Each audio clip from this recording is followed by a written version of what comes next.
Dr. Know-It-All coming to you one more time from beautiful Palo Alto, California, where you can see my lovely back wall background. I'll actually show you a picture.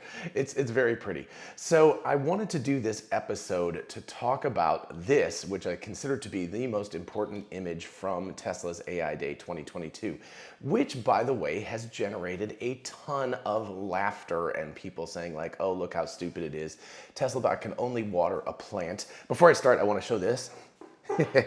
Hopefully this is the first of many of these shirts. Let's see if I can actually get a view. There we go. So that's the AI Day 2022 shirt with the TeslaBot hands doing the love symbol. Anyway, so hopefully I'll be back and hopefully this video will deserve that. Anyway, I want to start off before I talk about software and why that's the most important thing that we saw in terms of TeslaBot during the conference. It kind of was a conference. It was sort of like a mix between a high school science fair and an academic conference, and it was wonderfully quirky. I love it. It's like Tesla's like the anti-Apple. Apple, everything's polished, everything's smooth. The announcements are all like well rehearsed and everything. And Tesla, my favorite part of the Tesla presentation was when they went off script and when I believe Andre Carpathy had to drink some tequila because Elon Musk mentioned software version 2. So I think that's what was going on. It seemed like there were some inside jokes going on. Anyway, but the off-script stuff was the part that made me go like, wow, I would love to work for Tesla. They are a company where if you could take part in those kinds of conversations and get into it, and the enthusiasm and all of that kind of stuff was what made me realize how important what they're doing is and how excited they all are about it. But that also brings me to the reason why we were all wrong about Tesla when we were doing our predictions for AI Day 2022. And a lot of it comes down to the fact that we just don't trust Elon Musk, even us fans. He is radically honest, and it's an interesting thing to say. There are people who are honest and people who are not honest as much, but most of us are not radically honest. When Elon Musk says something, he really, really absolutely means that. And the reason why that's important is because in this situation, he over and over again said, this is a recruiting event. And yeah, I was hearing that, and I was like, yeah, I understand. But I'm like, okay, where's the Hardware 4 announcement? Where's the Cybertruck Plaid announcement? Where's the Roadster announcement? Why didn't we see all of those things? And even in my mind, I was like, I wouldn't say disappointed, but I was like, oh man, it would have been really cool if these things had happened. The reason why we didn't see that became clear to me when the question and answer session started. And I, of course, immediately was like, oh, me, let me do it. And the woman who was in charge of the microphone, super nice, but she came over and she's like, look, this is a student thing. We want students to ask questions. And so I look back at the group of people who were, in line and raising their hand to ask questions.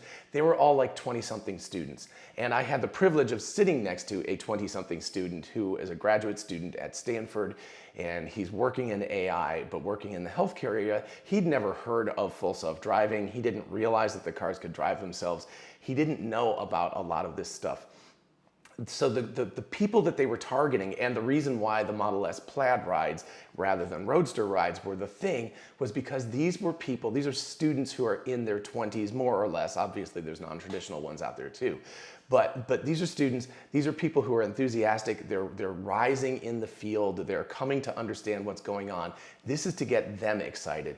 This wasn't about investors. This definitely was not about social media, because I was rejected because I was a social media person. She's like, sorry, you can't ask questions, right? So it was all about the students. That's the people that Elon Musk and the team wanted to talk to. That was the audience.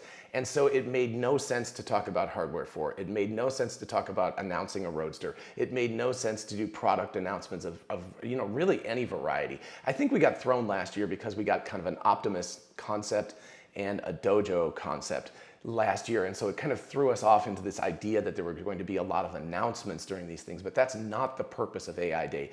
And I believe that we're going to see AI Day 2023 in about a year and 2024 in about a year, et cetera, et cetera.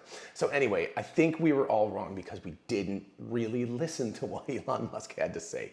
So that's what I'm going to say. But anyway, so why is this image important? Well, I don't want to disparage anything. Believe me, I'm not taking anything away from Tesla's hardware team and the team that's working really, really hard on making this manufacturable. In fact, Nick, shout out to Nick, wonderful person. We ended up talking a while because we were standing next to the Optimus robot, the real thing, like the first real prototype after Bumble C. Oh, and by the by, let me just point this out. Everybody seems to be missing this. Let's see if I can find this image. Yes, I'm doing this all real time, no editing, you get the real thing. And of course I can't find the image. Ah, there it is. This is Bumble C. It was named after Bumblebee. So first of all, bumbling, you know, kind of a person who's awkward and not super coordinated, but Bumblebee would be a transformer, and obviously the you know, the original concept or the name of this sort of thing that they're doing is, you know, Optimus subprime. So their first one is Bumble C because he's not Bumblebee, but he's related to it. So anyway, people, you got to pay attention to what they're saying. They're geeks. They're going to make jokes like this. So clearly that was what we were talking about here. But anyway, what they were doing is, in terms of hardware and everything, they are making a robot that is going to be scalable to manufacture. And that is hugely, hugely different from a lot of the robots that exist. Yes, I know, you know, FANUC and KUKA and all of those guys, they make robots at scale, but they also make them with incredibly tight tolerances, and they make them to do very, very specific jobs. We've talked at length with Scott Walter about this, and by the way, if you haven't caught my video yesterday talking with him, we talk a lot about the hardware. So if you care more about the hardware, definitely watch that. I will link it at the end.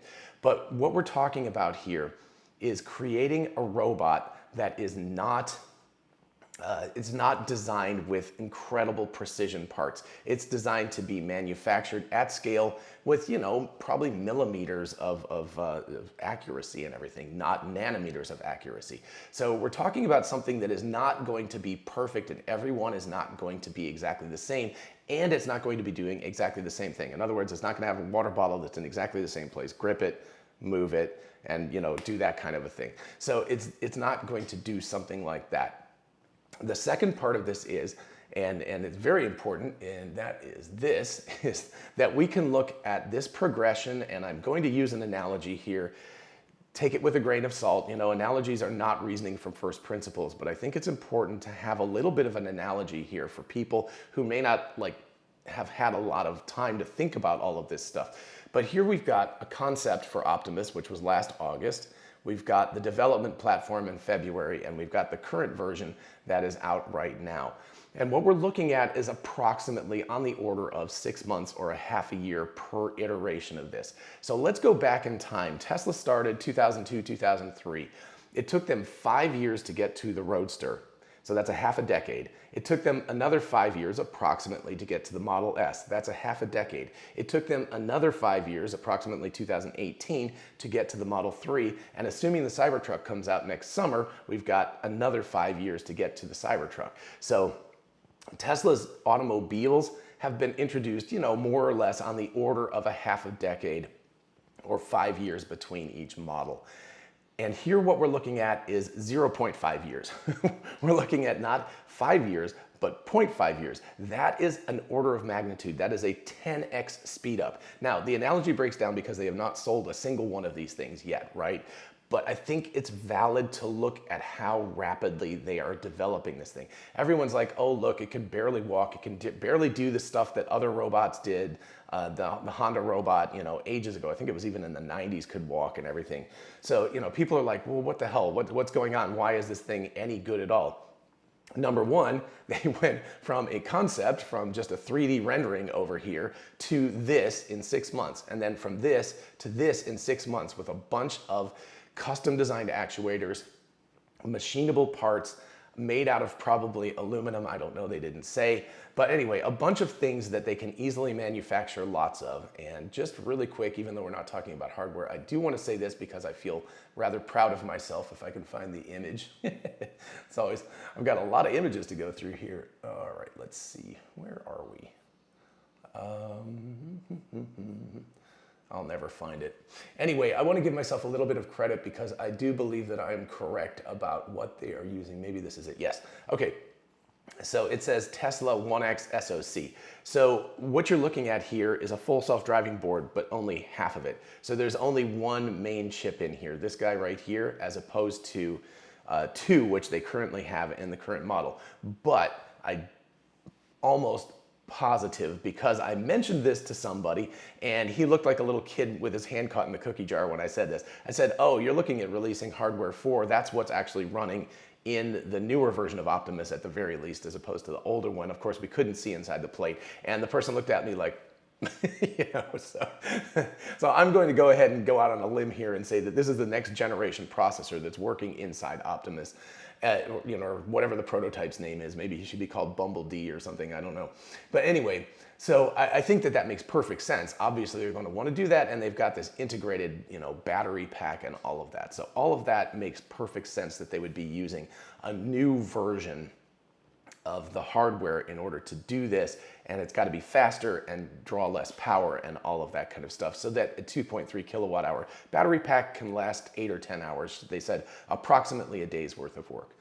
Okay, so let us go back and look at, well, we can we can look at him, but let's go back and look at why is this sequence of images here to here to here, and some other ones too, like this one here. Why is this the most important image from AI Day 2022?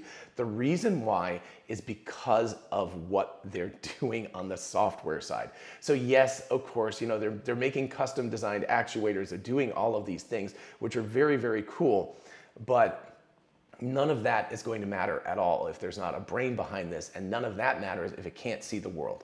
So if you think about traditional robots from like the 60s into the 70s, and now you've got, again, FANOPTIC, all these other industrial robots. They're these big arms, that go around and they pick things up and all of that kind of stuff. They are dumb in the sense that they really don't have a lot of sensing of the world around them. Now, they're incredibly effective, right? If you put a plate in front of it, it can pick it up and spot weld it exactly every single time, as long as the tolerances are right. Then you've got another generation of robots like the Google robot and the Boston Dynamics robots and such that are using LiDAR systems, those little spinny things. And again, I've done an episode with Scott. I'll put a link to that at the end as well, because we talk about the difference between Optimus and the Google robot that they're working on. And those use LiDAR to sense the world and understand the world around them. This, on the other hand, is doing what full self-driving is doing. It's doing what Tesla's, FSD and I'm going to bring up a picture here. I can show this somewhere. Yeah, right there at the end. Okay, this actually, we went and kind of decompressed yesterday. We drove down to Big Sur. We went 17-mile drive down in Monterey, went to Santa Cruz, went down to Big Sur, and the whole way we were driving on these crazy windy roads. And we rented a Tesla Model Y from Hertz, and I'm going to do an episode on that later because I think it was a really cool experience. But basically, the entire way we're going up and down over mountains, and we're going on these twisty paths next to the ocean and everything. And the car, just the basic stuff, it doesn't have full self-driving. It just has the standard thing that comes with the vehicle, which is lane keeping, but it lane keeps on these crazy roads. And this is just one example of, I think we drove maybe close to 200 miles yesterday, something like that. But it's 200 miles of twisty roads and all sorts of crazy things. And the car just stays there, and it adjusts to the car in front of it and all of that kind of stuff. It just stays on the road. It just does that because it understands the world. And that information is being directly transferred to this. It's understanding the world. These green things over here, maybe this shot's better, yeah. These green things are people. The white stuff is things to ignore but avoid, and the red stuff is like a target, and the green or teal or whatever color that is the robot itself, and then the blue is the object that it's picking up. So all of these things, it's able to look at the world. And by the way, it only has 3 cameras. I'm pretty darn sure about that. And I think there's been a lot of people who've thought otherwise, but number one, you can see that. Let's see if I can find, here we are. Okay, so this was Optimus walking around. This is the Bumblebee version. Notice there's no back of the head. So I think originally last year they kind of showed that there would be 8 cameras like the full self-driving in the automobile, but here it looks like what they've got is just front cameras. They've got a fisheye lens, and they've got what they call a right and left pillar camera. And those might be these guys right here. It's a little difficult to tell. I'm trying to look at the image where they actually talk about that in specific. Sorry. They definitely mentioned that in an image, and they didn't say anything about it, but I picked up on it because I was noticing the back of his head, so he doesn't have any, anything behind him to actually see. So let's see, where is that? No, no, no. Anyway, oh, here it is, yes. Okay, so, and actually I want to talk about occupancy networks. We're going to do a whole video on occupancy networks again. I talked to Ashok after the meeting, and it was really cool to talk to him about this, and there's some things that are going to be happening with the occupancy network. If you haven't seen that video, also watch that video. I've done a video on that as well. But here you've got left pillar camera, fisheye lens, right pillar camera. We've only got 3 cameras as opposed to 8 in the cars. So that's a really big difference, and it can only see the world in front of it, interestingly enough. It does not appear to have any backup cameras. So I don't think this robot's ever going to, do the moonwalk like Michael Jackson did and walk backwards. It looks like it's only going forwards. So they've simplified things. And then what they've done is they've segmented out this scene and they've stitched it together so you can get all of the pieces of it stitched together. And then they've panoptically segmented that, and I've done an episode on that too. I feel like I'm just referring to all of these old episodes. Just watch this stuff, search for panoptic segmentation. And then they do a 3D occupancy network to determine what it's allowed to walk in. People obviously are green because you don't want to hit people, so they are special, special targets. Please do not hit people, that kind of thing. Secondarily, don't bump into all of this white stuff, don't bump into the wall. But you can see how this is associated with full self-driving. It's making sense of the world, and then when it's able to pick up an object, it's able to create depth vision, all of that kind of stuff out of it, and it's able to, let's see, pick up objects, gosh. They did this all out of order, so there we go. So it's able to pick up objects in the world. So here it is actually in the factory doing useful work, and it's picking up an object and again segmenting out the scene, and the red object is the thing that it wants to pick up and move. So all of this is critically important. It's not only sensing the world, but it is able to deal with the compliance, the fact, and what that means is the fact that the fingers and the torquing and all of that kind of stuff is not exact. It's able to deal with that because it's able to sense the world around it. And that's what these other robots have been missing. They don't really understand the world around them. And that causes huge, huge problems for them to actually operate in the world. It means that the world has to be perfect, and the tolerances of the machines have to be perfect. And the machines cost a lot of money, like hundreds of thousands of dollars each. Elon specifically said that he thinks they can get this down to $20,000 when they do it in bulk, amounts. And I'm sure these things are millions of dollars at this point because they're prototypes. But anyway, that means that you have to deal with the fact that you've got manufacturing variances and everything's gonna be a little different. So everything comes down to software. It has to be able to understand the world around it. It has to be able to navigate that world. It has to understand what objects are in there. And amazingly enough, pretty much all of this stuff was done with full self-driving already. So they are leveraging this to be able to make hay out of this stuff so quickly, right? That's what I'm talking about when I talk about 6 months versus, or half a year, or 0.5 years versus 5 years, an order of magnitude faster iteration on all of this. I'm also trying to find, where is that? Oh, no, that's the walking. And walking is also important. We should do this. Yes, visual navigation. So here they talked, and I believe this was Milan that was talking. If I've got your name wrong, I apologize. It's early in the morning. But anyway, you're looking at what they talked about as high frequency changes. This is something that if you've ever done motion tracking before, you will absolutely know what they're talking about here. What you're doing is, for example, the edge of this computer monitor, you're taking high frequency, which in image space means that rapid changes between the RGB space, or in this case, it's YUV. It looks like that's what the cameras are in. Doesn't matter. It's just the color space. But you're looking at rapid changes. So that's mean going from black to gray, or here it's going from white to gray, or over here it's going from white to this color, and here it's the floor segment and things. And so what it's doing is it's mapping out all of those points, and then it's motion tracking those. So as the robot moves through the scene, there's parallax, which means that these points back here at the back of this scene, like in the warehouse, are going to move much, much less than these points up here that are close to it. So it's able to create a 3D scene, and it's able to understand in three-dimensional space where it's allowed to walk and what it's going for. So you don't have GPS, right? A car has a bit of a cheat because you have these GPS satellites that say you are exactly here and here's a road and go down it. You don't get that with a robot. So they're having to recreate this using these points that they are tracking to figure out where in the scene they are and to know where they're going. It's very, very impressive stuff that they're doing here.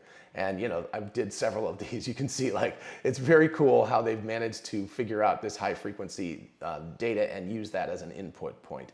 Okay, so going back to the occupancy network, so they're using that and then they're creating an occupancy network. And again, only 3 cameras. This is a big deal. They're not using 8 cameras. So that's cheaper to build and it's less computationally expensive to deal with 3 cameras as opposed to 8. You only have to stitch 3 cameras together. You only have to deal with 3 cameras worth of data. A lot of this stuff eases the job of the neural networks. But these neural networks, the architecture exists and the basic training exists from full self-driving, from the thing that kept my car on the road yesterday. All vision, no LiDAR, no radar, no nothing, just vision. It understands the world. It's able to segment the world. It's able to create occupancy networks out of the world, all using software. All of that stuff directly transferable to the Optimus, to the robot. And that means that we're able to go into a world like this. We're able to water plants. We're able to do things because it understands that even though everything is a little bit different, the hands always have slightly different tolerances on them. They're not built exactly the same. It does have force sensors, obviously, but it's able to see what it's doing. It's able to see the watering can and go over and pick it up, or it's able to see the box and go over and pick it up, right? There's another one where we've got it picking up a box here. It's like, oh, that's my target. It's a box. It also understands where it is, and obviously over here in the corner you can see that it can see the human being over here as well in green, and then the white stuff, which is just things that are occupied but not particularly important to the robot. So it's all about software. If everybody who says that this thing still looks like a toddler that's barely making it and everything, remember, 6 months, 6 months. We've got 2 sets of 6 months going on here. We've got a year, a calendar year. Just think what another 6 months and another year is going to make this look like. And what we have is headroom. We have the robots before have gone from here to here, but it's taken decades for them to get that far. I think what we're going to see is TeslaBot is going to go from here to here in the space of a year. It's going to do that in orders of magnitude faster amount of time than has ever been done before, because it has the brains that no other computer has had, and it has a vision system that no other computer has had, and it understands the world like no other robot has ever had. So essentially, we are looking at something magical that's happening. And in a year, people are going to go from poo-pooing this and saying it's not anything useful to just being mind blown. And they're going to say, how did Tesla do that? I'm telling you right now how they're doing it. It's actually how they're doing it. So anyway, congratulations again. Super huge, big kudos to the hardware team for doing what you guys have done, because you're making this mass manufacturable, building these custom actuators, all of that stuff, the balance and all of that, super, super important. But the software team and the full self-driving software team and the way that you all are using synergies between, I hate that word, the way that you're connecting all of this stuff together to make this robot work is what is truly groundbreaking and what is going to change the world. So anyway, I hope you all enjoyed this video. If you did, please do remember to like and subscribe. That would be nice. And again, a huge shout out to my patrons on Patreon. I am here because you all are helping support me. This is very expensive to travel and do all of this kind of stuff. So anyway, thank you all so much. Have a great day, and I will see you back in Georgia next time. Bye-bye.